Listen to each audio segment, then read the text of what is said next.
Well, I just spent my first night in a hammock. I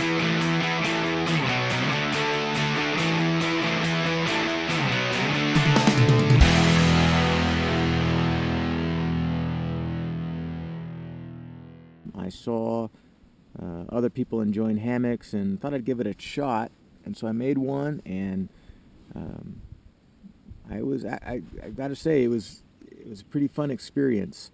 Um, we had a little bit of everything last night as far as weather. A little bit of wind, not much, but a lot of rain. I knew that was coming, and I wanted to test out my tarp as well. I mean, I've used my tarp, but you know, not in a steady downpour like that was happening yesterday afternoon and last night. I'm perched up here on a ridge, the same ridge that I will sometimes go snowshoeing in the wintertime, and just for a quick overnight to clear the head and get some relaxation and meditation, I suppose, reading, and it was a good night. Now, I don't have an underquilt under my hammock, so I just used my inflatable mattress that I didn't inflate fully, and that worked okay. Definitely there was one or two cold spots at times, and where my rear end or something, I was sitting at an angle that kind of compressed it too much, and I just move around a little bit, and it seemed to be fine. It got down into the upper 40s last night, and I have my 45 degree down bag. It's an REI travel down, and that worked okay. I added some layers so that it wouldn't be a problem, and it wasn't throughout the night. So here's my view from my hammock. I have my tarp in porch mode right now. So I have some sticks propped up on one side, and I lowered it down last night when I went to bed, but most of the afternoon I was had it in this configuration so I could enjoy the view while I sat and read and relaxed in the hammock. So I thought I'd show you my my tarp setup really quick, and then I'll show you my hammock.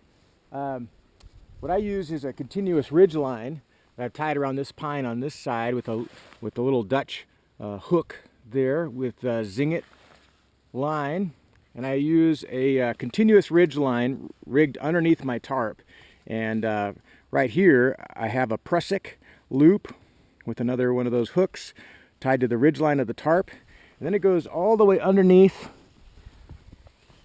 the tarp. Let me get on this side to the same setup on the other side, and here I just have a trucker's hitch tied around the tree. For my guy outs, I use the Night Eyes reflective cord, and I just tied that to a 1/8" shock cord, and then I guy it out with a tent stake, and this stuff works great. It's visible enough in the daytime, and at night it really glows. If you have to get up in the middle of the night to perform a necessary, you're kind of half awake and you're stumbling all around, and having these things light up like they do is really great for avoiding tripping over the guy lines.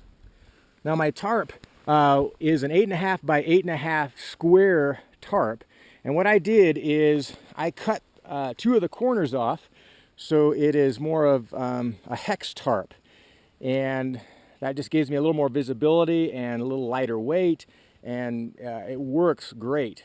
This is actually the first time I've used it in this configuration, where after I've cut the corners off, and I really like it. I have my tarp set up in porch mode right now, which gives me good visibility when I'm just sitting around camp or wanting to see the view, but it's very easy from this configuration to lower the side in just a a few seconds to get it where I want it when I need to go to bed. I'll show you really quick my hammock that I had made. Use a pair of tree huggers that I made out of 1-inch webbing. I just sewed a loop in it and run it through. And that's connected to a marlin spike hitch with a toggle that I carved out of a piece of pine. Actually, that's cedar. And then I have that connected to a whoopee sling that I made. Then my hammock is has whipped ends. It's ripstop nylon that I just rolled the edge and sewed it. And I have a fixed ridge line, another whipped end connected to the whoopee sling on the other side. Now, one thing I learned about hammocking, which most people probably know, but because this is my first time, I didn't realize that I had hung my hammock with the head slightly higher than the foot. And I didn't do that intentionally. I'm on uneven terrain, so it's kind of hard to eyeball it. But the reason I know that is in the middle of the night, I kept slipping down to the foot end of my hammock. And I kept having to inch my way back up to be centered and lay diagonally in the hammock. And so that's one thing I'll need to really make sure of in the future is, you know, I heard some people like to have their foot end just slightly higher than the head end, not the other way around. So I'll have to pay attention to that in the future. But it was a great experience, and I'm going to enjoy hopefully a lot more hammock experiences in the future. As always, thanks for watching, and I hope to see you sometime out there on the trail.